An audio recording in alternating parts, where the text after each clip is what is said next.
Hi, the Sci-Fi Recapped here. Today I am going to explain the American science fiction film called Moon. Spoilers ahead, watch out, and take care.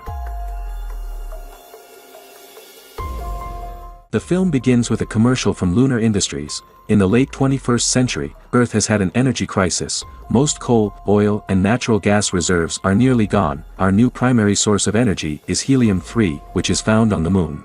Lunar Industries is responsible for the mining of helium-3 and sending it back to Earth. We are then shown Lunar Industries' Sarang mining base on the Moon. There is only one person in the crew, and his contract is for 3 years. We are introduced to the employee, Sam Bell. He has grown out his hair and has grown a beard during his time on the base.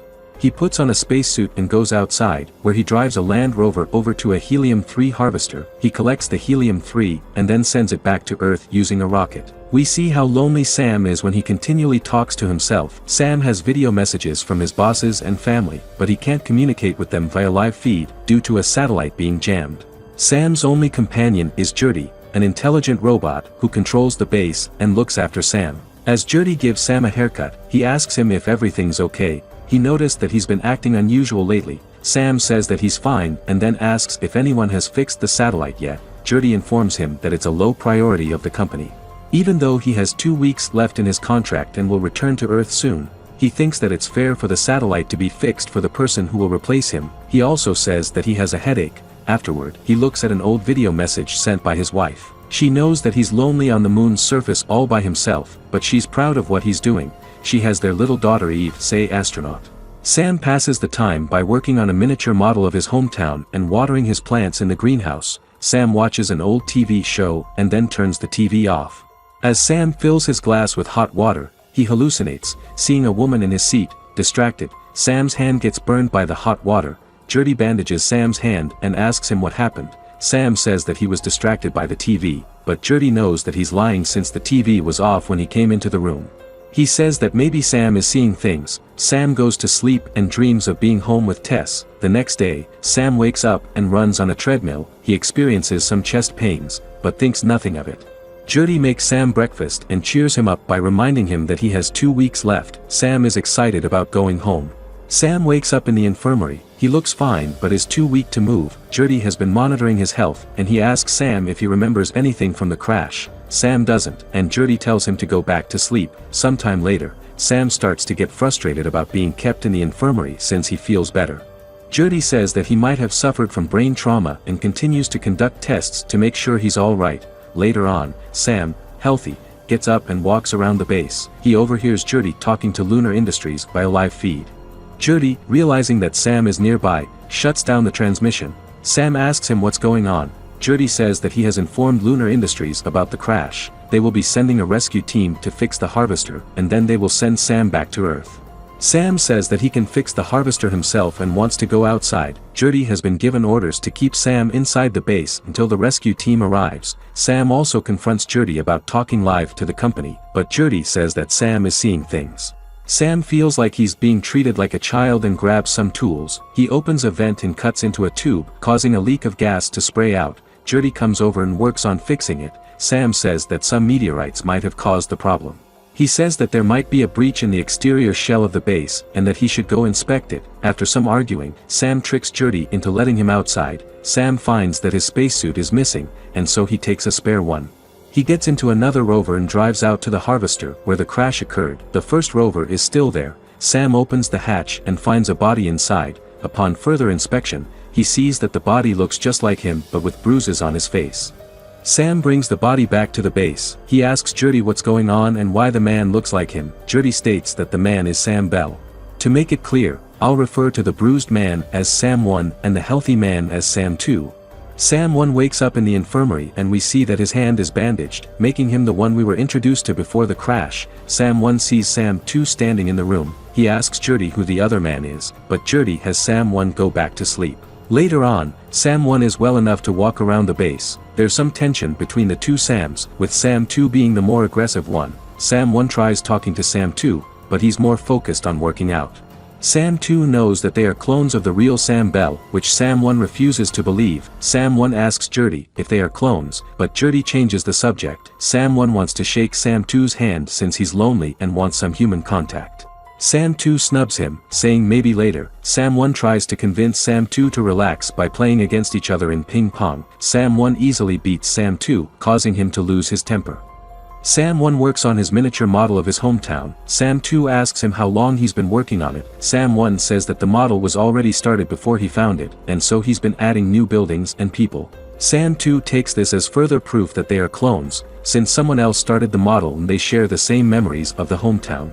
He says that there must be a hidden place somewhere on the base where Lunar Industries keeps the cloned bodies. Sam 1 thinks Sam 2 is crazy. Sam 2 starts to go throughout the base, searching for a secret room. He searches everywhere except for where the model is. He asks Sam 1 to move the model so that he can look beneath it. Sam 1 refuses.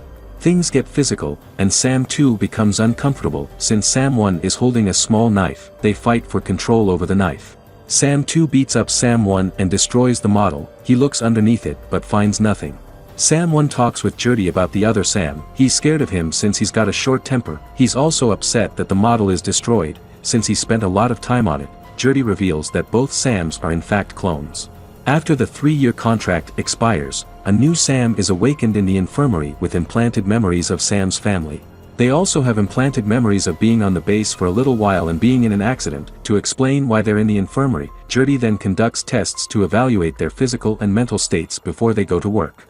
Sam 1 breaks down upon learning the truth. Jurdy tries to comfort him, but he walks away in silence. Later on, Sam 2 tries to apologize to Sam 1, but he plays music and dances. Sam 2 realizes that Jurdy was supposed to keep him from finding Sam 1.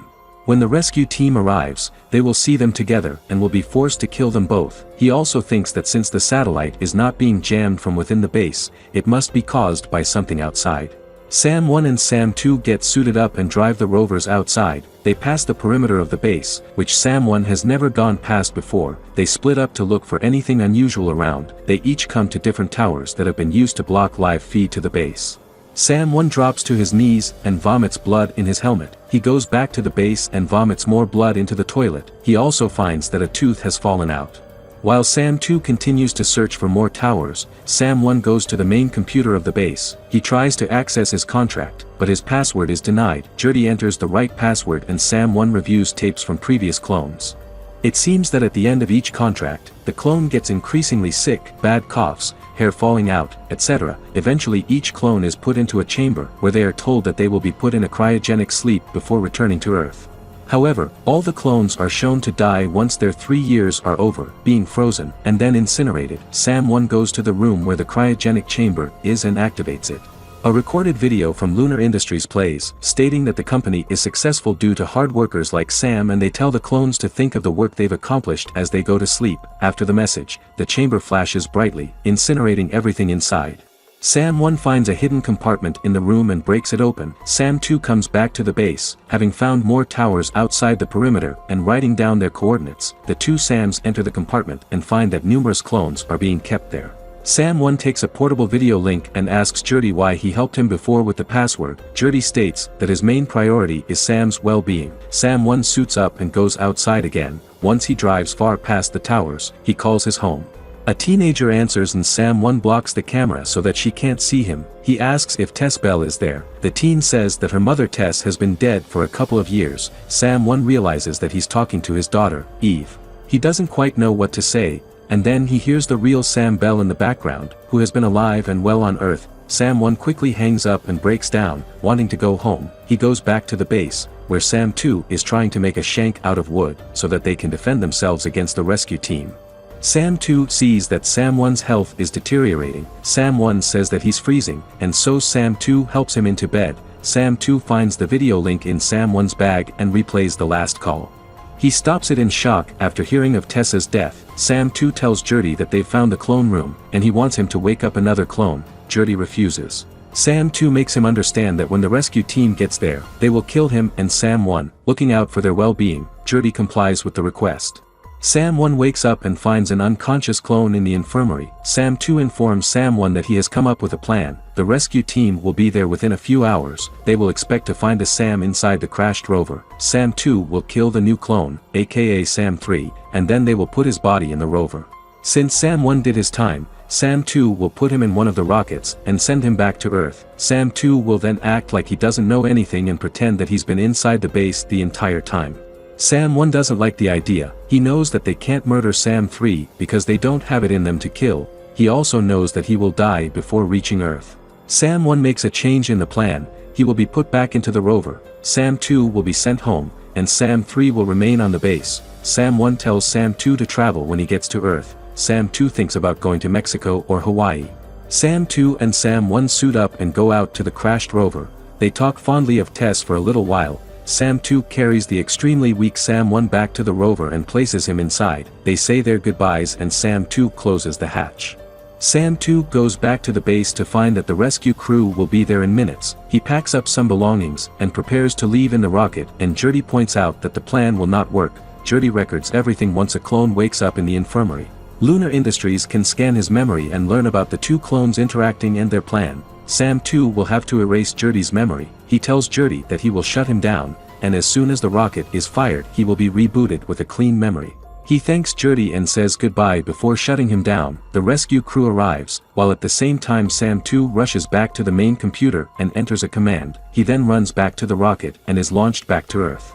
Sam 1 sees that Sam 2 was successful and dies inside the rover. The rescue crew finds the crashed rover and begins to work on the damaged harvester. Jurdy is rebooted and tends to Sam 3, who has just woken up. We see that before Sam 2 left, the command he entered destroyed the towers outside the perimeter, allowing Sam 3 to have a live feed with Earth. The film ends with Sam 2 traveling towards Earth. We hear a voiceover saying that Lunar Industries stock has dropped 32% so far as a result of the presumed cloning controversy that was leaked to the press, that Sam 2 is going to testify at a CAA Board of Directors hearing in Seattle, and then a government radio talk show host arguing that Sam 2 is either crazy or an illegal immigrant, but either way should not be taken seriously.